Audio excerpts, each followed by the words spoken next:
All right. Welcome, everybody, and to my premiere episode of Book Think.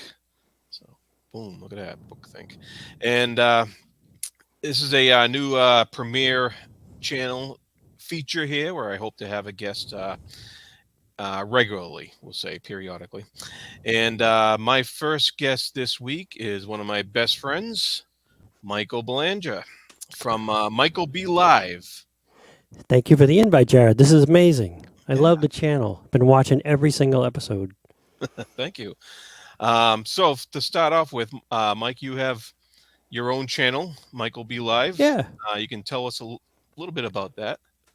Music, pretty much. Just go on, jam guitar. Hopefully soon we're gonna be singing on maybe a Saturday night. We're gonna do like a hour show where I just kind of jam along. I got some clips I've been building up, things, some special stuff, kind of to do it up nice. That's what the live's all about. But Oh it's yeah. I'm getting close to what I actually want to do. So tune in if that's interesting. Yep. Yeah. So if you like some original music and stuff, then definitely tune into that. So that's a fun thing, and I know I've been on a guest a couple times on Michael's channel, so that's Absolutely. always a good time. And I figured, what more perfect person to have on my first guest stream, sort of here on this regular Book Think stream, than my one of my best friends and Yeah. a reader of Thomas Covenant, The Unbeliever, Yes. the A first very book, Lord Fowlsbane. Yeah, and that was a very prominent book in my reading life. And that's why reading it again, because your channel has inspired me. How much I enjoyed reading as a kid, I really did, or as 20 whatever year old. I loved reading. I read every day. You know. Yeah, so this is your second read on Lord Fowlsbane, Yep. and Yep. the first one was like how many years ago? Like a long Yeah, time, it was probably 92 or 3 or whatever the heck it right? was. So yeah, Way 30 back years then. ago. Yeah. um, and so, of course, that's going to be interesting as we delve into this, how your experience and age Yeah. has brought a different perspective into what Stephen R. Donaldson wrote here. Um, Yep. I Well, have I can tell as a small spoiler, just as a within 3 chapters of the book, I texted you saying we have to talk about this book. I don't yes, online, offline. I don't care, but we got to talk about this book. awesome, awesome, and yeah, I have the three book collectors of hmm the first three trilogy there. It's all in like one big book there. I don't know if you have the No, I had the first book, and I got the Audible of it, and I've been listening to it for the last couple of weeks to get oh, through it. awesome, cool.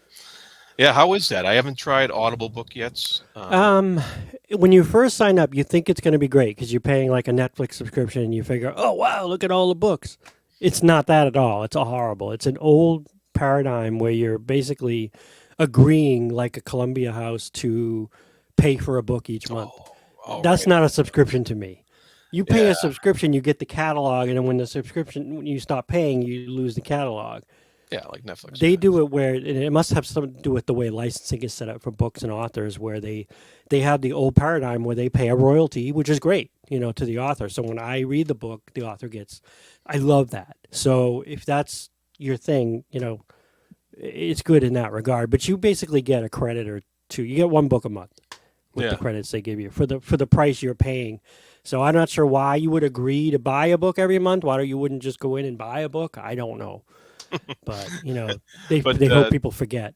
do you find how do you find listening compared to reading? Ah, that's a really good question. I have all the acronyms, right? The ADHs and all those things, right? So Yeah. Hmm.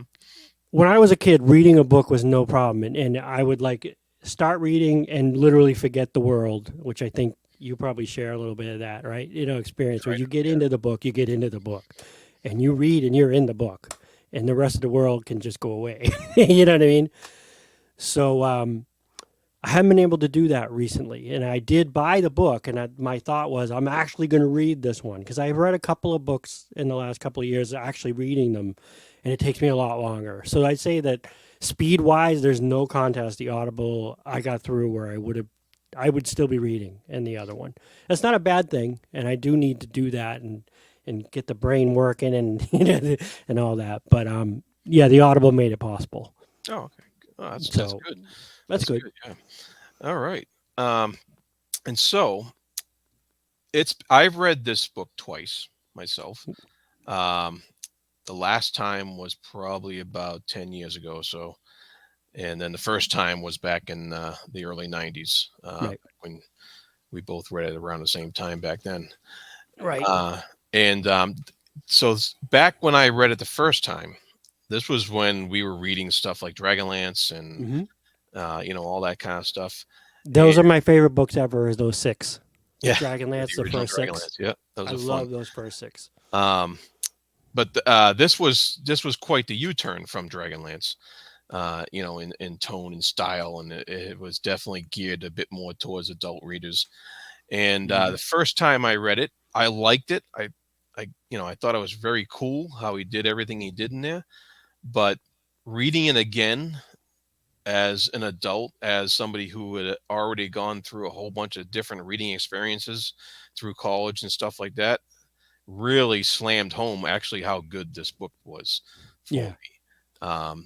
And what Donaldson was trying to do with the genre at the time. Yeah. And And that's his first book.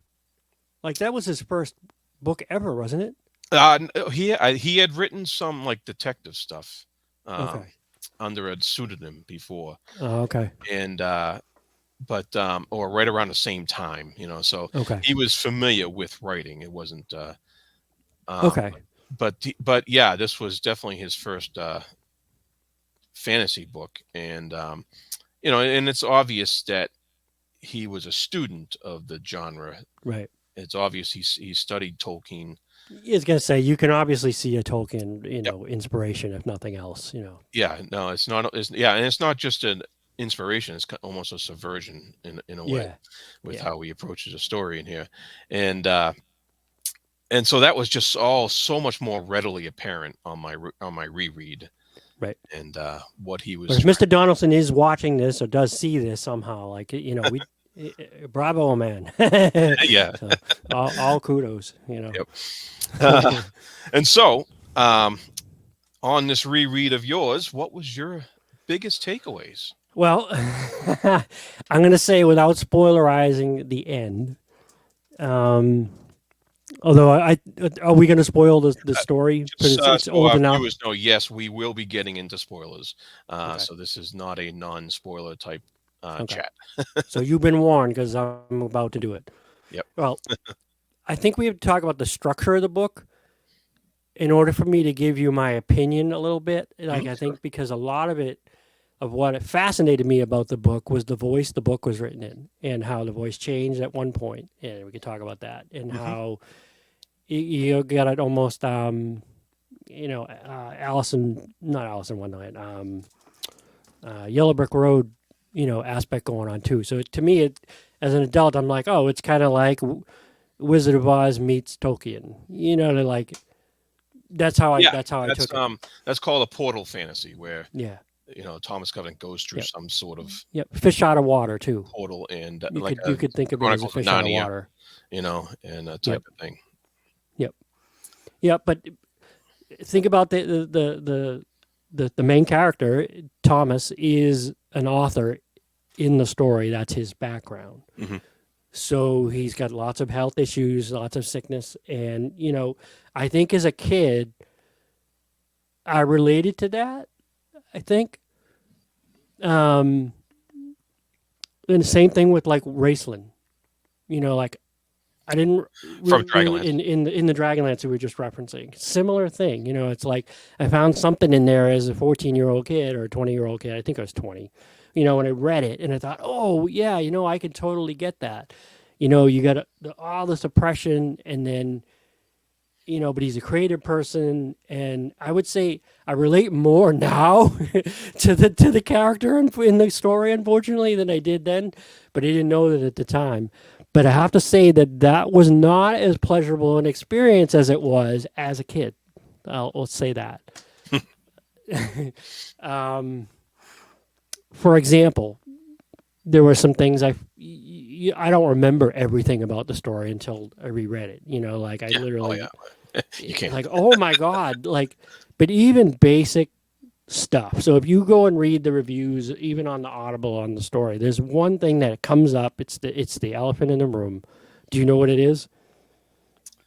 No, Why?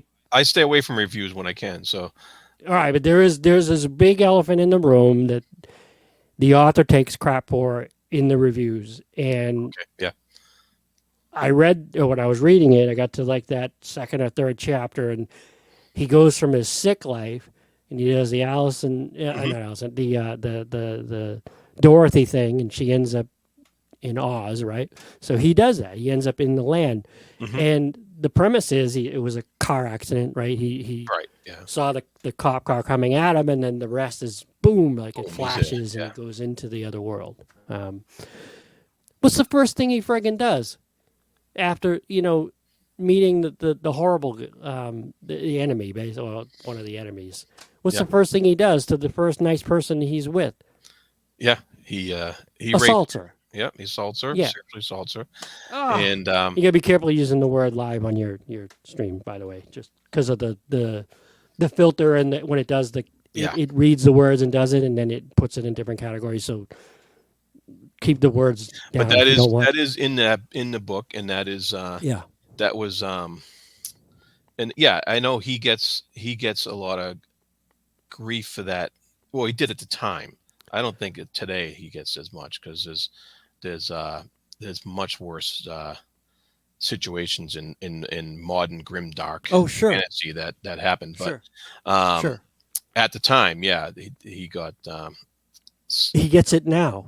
So if you go back, so I did that. I got to that part of the story, and I got just as upset and pissed off at the author, like in a bad way, in a fourth wall way. Like, what the heck? What are you making me read? You know what I mean? Like, why did you set jeez. that up? Because you and I love to talk about story structure, right? We've been Mhm. doing this for years. We talk about whether it's a movie script or whatever, but we Yeah, love talking about that stuff. And I love analyzing, like, what is the thing that set up this other thing that made this a surprise, or what made it a payoff, what all that. Love that stuff. So to me, this is like a save the cat moment, but in reverse. So a save the cat is when in the beginning of the movie you get a horrible character, but he does something nice that gives you a hint that this is going to be an arc, and you're going to follow this unlikable guy through the thing, and you're going to love him by the end, and hate the lovable redemption people, arc. Yeah. right?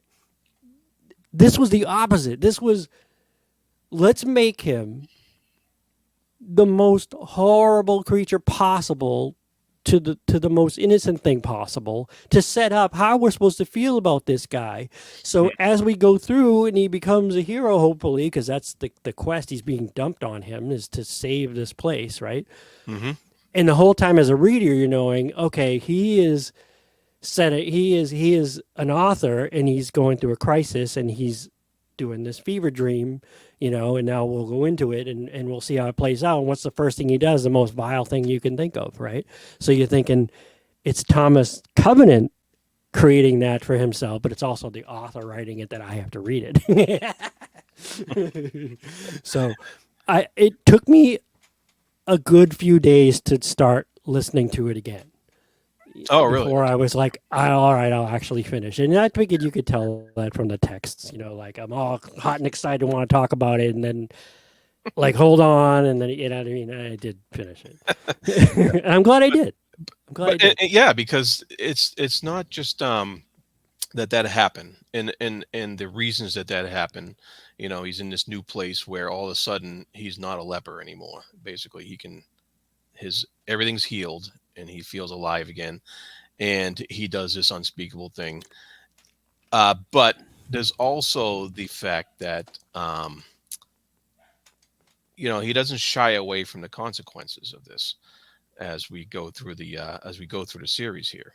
Well, he lies about it Oh, no, no, no, until, I'm not talking about the character. Covenant lies about it, but Donaldson addresses that further on in this series, and everything comes Further on past what I've read. further on past what you've read. Yeah. Oh, see, So you're this trying to suck is me into reading book 2 and 3. I know because you yes, I am tried to 25 because years ago. you need to do this because it's all addressed, Yeah. and there are consequences for it all, Okay. and it's beautifully done, and Okay. so What do you think of my critique that possibly it was a little too amateurish on the nose? Maybe someone's first fantasy novel, and I think they kind of went for a hail mary on the emotional investing, and I think maybe they overshot a little bit. well, no, because he planned this, Okay. because there is, like, I heard one critique online, that somebody didn't like how the uh, the bad guy comes out and says, "I'm the bad guy. I'm evil," Yeah. you know, and that's Lord Fowl, basically, right? Right. And so, and In I a was like, Tolkien-esque way, to have right, a straight basically, on villain. you have your Sauron, Yeah. and it's Lord Fowl, Right. and he actually comes right out and says it, and but the thing is, what Donaldson was doing here was he was using fantasy specifically to take the metaphor and make it real, and he was making it real, as a part of Thomas Covenant, Hmm. and so everything that Covenant uh, comes into contact with, he doesn't believe it because he thinks it's a fever dream, and part of that fever dream, a part of that, that unbelief, is that this is all his making. It's his demon, and that's why his demon is coming out and saying, Yeah. "I'm your evil demon," Hmm. and that all gets addressed later on too.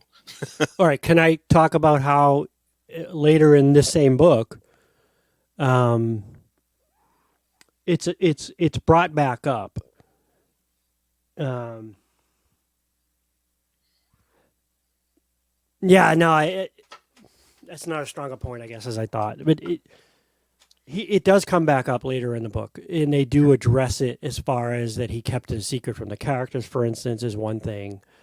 Um, and I know what it was.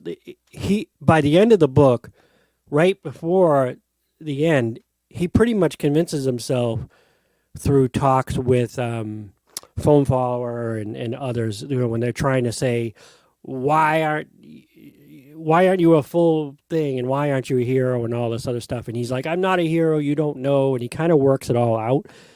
And I think that's the crux of, I think, Donaldson's like outline. Like, I think though he's capping that off, and once he says, "Oh no, it was Lord Valsbane corrupting me the whole time, making me deliver this message beyond anything I could do about it," and he kind of relinquishes that thought that you just said, where at the beginning this is his torment going across the land, which is what everybody's pretty much telling him, and through the whole thing. But by the end, he's now in denial instead Yeah, about it, saying it's Lord Val that did that to me. By the end of the book, right before he comes out of it, that's kind of his last way of thinking about it, as far as I could tell. yeah. And how many times in real life have people put that kind of blame on Yeah, on themselves in that right. manner, and that's that's what Covenant's doing right now, and it's kind of funny because I was like looking at the some of the words here at the beginning, uh, in when he first gets to Mythil Stone down and stuff in the village and all that stuff, and Yeah, they're singing like songs to him about the white gold and the his magic ring and all that stuff, yeah, and the song is of course contradictory within itself, because it's telling him he's everything and nothing, hero and fool, potent and helpless, and hmm, uh, and that's how those that reflects how his mind is going back and forth, upon how he's feeling throughout this whole adventure. Like, what is this thing? Why am I Yeah. seeing all this stuff? Yeah. And how potent can I be that all these people are telling me that I am? Right. But I am generally helpless. My whole life, this past, what is it, a couple of years or whatever, he's been a leper. He's Yeah. been helpless, Right. and And bitter bitter. Yeah. because his wife left him. Yep. And And the horse metaphor, that was all about her. Anytime you saw something about horses like the Rahanian, or whatever, the yes, yeah, Rahanian, yep, that's about his wife. So yes, anytime, and like they were kind of separate from the land. Like we have to, you don't summon them. They come when they want to, and things like that. And they ended up saving the day too. So I think that's all part of the metaphor. And earlier in our story critiquing we used to do you remember? I don't want to name names or anything because these were all done by people bringing pieces of work in that were half done at the time and that they may have finished or may have not or moved on. So this is not meant as a review of their work more than remember when one of the stories was written by somebody that had gone through some personal stuff in their life. And I remember my one critique about reading it was so tinged in the story itself that I couldn't get into the narrative of the story because it was just a jaded, 50-year-old going through a life crisis and like I'll make a story and like every poor thing poured in it, kind of like Anne Rice when she had to process her daughter's death, you know what I mean, and then got into Interview with a Vampire. It can be a very powerful motive to write and get you flowing and get you thinking. But that story at that time was wasn't enough story. It was more working out. It was like venting. You know what I mean? hmm yeah, And venting. I've seen lots of other stories like that too. But the second read, I had that feeling a lot more, and that could be just my own personal thing bringing it to it. You know what I mean? That could be all it is. It's a whole different perspective as a 50-year-old instead of a 20-year-old. You know, so I'm not sure do you have any thoughts on Yeah, that? I mean, well, I you know didn't just that. read the book again, but Yeah, I did not recently, but I know that uh, Stephen O'Donnellson's father worked in a leper colony he's a doctor, and his oh father wow, worked at a leper colony in India, I believe. Not okay, 100% sure about that, but okay, I know he did work with that, and so he had seen um, with his father working with that, and he had seen a lot of what goes on and how these yeah, how their lives are and how they have to adjust for hmm, everything, and so he definitely used that um, as that knowledge in right, here, and one of the things that happens in here is like in chapter 2 he's going to the doctor and stuff like that. He tells a story of how he found out he got leprosy, yeah, and he goes to the doctor and all of that, and the doctors basically tell him, you cannot hope. That's right, basically what they tell him. And yes. so when he goes into the land and first encounters Lord Fowl, he tells him the same thing, you cannot hope. Having been told similar things in real life from doctors, Yeah, it's it's not easy to hear, and yeah, that part of the book, reading the book this time, that's what I was kind of alluding to. Is yeah, right. it That's was a lot more powerful this time in that regard than it was at that because as a kid I thought, oh yeah, I definitely relate, blah blah blah, but not even close. not even Like close. Yeah, right. you know, Yeah, you don't have that experience and that adult perspective to yeah, to relate in that same manner yep, that yep, but the the funny thing that happens at the end of the book, the very last line in this novel is he walks up his long driveway to his house as if that were his only hope. And yeah, I think that was just very, very profound there. I like that. I like yeah, that tie-in and that feeling of being back home as your only hope. Just that sense of place. Um, right. And I think I think with the Ronnie, and if I'm saying that right, It's one of the follies of listening to it instead of Yeah, reading I it. know it's hard to Um, even reading it. You don't always pronounce it right. there's some words that are similar in there, but Yeah. the horses that came in and they saved the day. That's like I said, that's a symbol of his ex-wife, and I think that awakening, if I had to guess, would be in quick despair the next day because he'd realize that all the things he was kind of hoping to get back to don't actually exist anymore, and he's going to have to experience that grief Yes. again. Well, that's to come. But I don't want to spoil anything for you. But No, but that's my prediction for like um, the next thing that would happen. yeah, and a lot of things come out of that. But that's in the end, we all want to go home and have a sense of place of home. And so that's that's the one thing at the end of this particular novel that at least gives that one Right. little glimmer of hope. Uh, but but like you said, is waking up the next day can be a totally different thing. So, Right. and that's what we're going to get going forward after this one. But there was also uh, one thing I wanted to I bring do up. have two Okay, items go ahead. after. Yeah, because I'm trying to still think. All right. So one of the items is I'll give you them both, and you can tell me which one that interests you. One is the voice of Hmm. the book, which is what I was impressed at as a kid. I never read anything like that. Never even thought about character, like what voice something's written in. I Yeah. never even thought about it with all the books I'd ever written. And I read this one. I'm like asking you about it, and you're like, yeah, yeah, yeah, it's this and that just impressed the heck out of me. And then the oh, I forgot now. I've lost the other one. I'll get the other one back. But Yeah. that's a good topic to talk about. I think. Yeah, no, there was nothing that I had read when I first read this at the time that had that singular point of view Yep. that it was still in third person. It wasn't like I did this and I did that, but it was so in Covenant's head. Covenant was never not there in his head through Right, any of the description through the entire book. right. Yep. But it was still third person, but it Right. wasn't but it was always his point of view.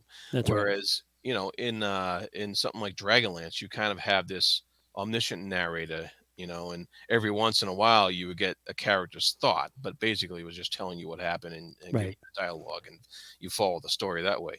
But Right. this was that's what was so impressive the first time I read it, was that, Yep. like you said, you're it's totally his point of view the whole time. It's hyper focused really on his point of view, and that's that's part of the genius of it, is because you can't get away from that, That's right. and you Talk about sucking you in too as a reader. Like yeah, if you're trying to actually empathize with a character and they're thinking in their head about what everything that's experiencing and all of their thoughts about, oh, what does this mean to me, and is this my fault, I did this, and like all the ruminations, it sucks you in because every single word in the entire thing goes through his brain, yep, yeah, watching and monitoring and seeing everything that's occurring and then blaming himself. So his inner monologue is now you're reading it.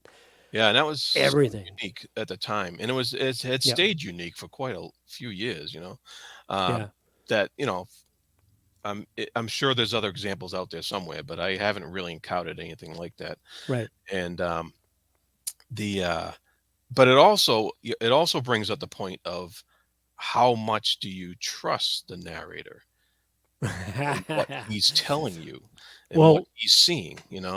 yes. So that, yeah, without giving too much away, some of that gets answered I much did ask you. I much said, much better. Jared, if I'm going to read more than this one book, you got to tell me the voice, and you gave me the same kind of answer, right? And you don't have to say any more. uh But it was a big deal, and I have to tell you that I didn't trust him to not change that, and I didn't want to ruin it, and I didn't read anymore. It's no, he does. silly, and I'm a weirdo, but that's what I did. He doesn't change it though. He keeps this style throughout the whole series. um Okay, and but you inhabit someone else at some point. but at some point, yeah, he changes it up Yeah, necessarily. So it would get a little over redundant if he didn't do that at some point. absolutely, absolutely. But for this first trilogy, you pretty much stay in his head. I think. And if this is the torment book, why would you not do that through the whole book, right? This is Right. Thomas's torment, Yeah, right? exactly. No, So I and remember that's a I very good remember the point, other one. actually. Yeah, and Yeah, that's one way that he added to the torment of Thomas Covenant, because you're right, right. and so uh, yeah, that was one of the things that it drew me into this world, and it kept me there, Yep. um, and also just his of course his word usage, his prose. Um, Also, at the time I first read this, it was the first time I was actually looking up words in a dictionary. Yeah. you know, his prose is very, very erudite, very Yeah. uh, intellectual, and I enjoyed that at the time, because I was just like, Yeah. okay, this is new and interesting, and I'm learning a few things. I'm learning some new words, and I'm looking stuff up. Um, Yeah. Little phrases and metaphors to describe everything through the whole thing. They yep. got a little bit redundant by the end, though. I have to tell you this second time, some of the descriptions of foam faller, for instance, like he would use the same adjectives and then describe Covenant how he's feeling about something else, and use similar adjectives. And I was like, oh, that might happen on a first book, like it doesn't get edited as much, like things like that, where they would point that stuff out. But not a big deal at all. Not like a Terry Brooks thing where you feel like it's just adding adjectives as a style, like for a thing. It didn't feel like a style choice that was too overt, but just something Yeah. I had noticed. Yeah. Yeah, Yeah. No, I really and I really like that, and I do admit to like having to take a break after reading one of the books, yeah, and going into yep. something a little lighter, something like a Forgotten Realms book of some sort, Oh um, yeah, the something D&D with book. Drizzt or Yeah, yeah. Something that you could read a little quicker, and take it all in quick, and yep. just have something light, and then eventually I would Like go like back. R.A. Salvatore, a local author Oh to yeah. us. He wrote a lot of those. Yep.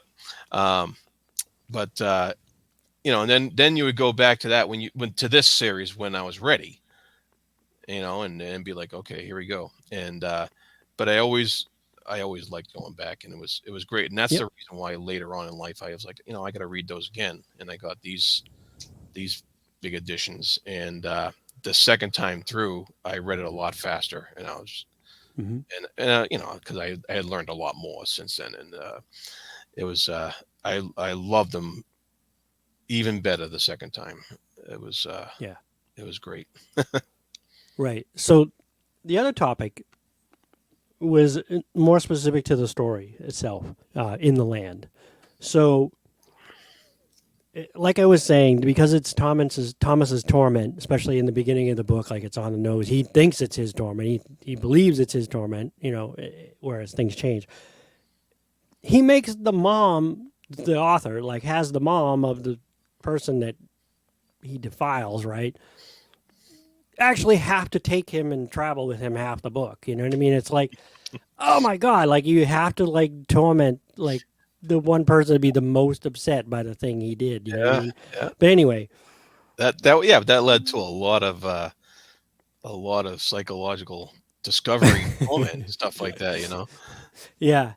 But I think that's the equivalent of some situational stuff where you get a movie and they compact the story so hard that like there's no time for any exposition in a real tight movie, right? Like a modern movie, like a tight script. So some things kind of end up like they're putting them in because you kind of have to because you don't have much time. So they'll throw the exposition and the dialogue and things like that. I felt like this was a choice like that. Like it was almost like he had written down how do we make it the worst possible, and like let's craft like the worst. But the real point what I was trying to bring up was at that time we also started talking about Kevin and the lore of Kevin. And I was wondering if you remembered or had any thoughts about Kevin, because I think that's like this one discussion I think we've never had.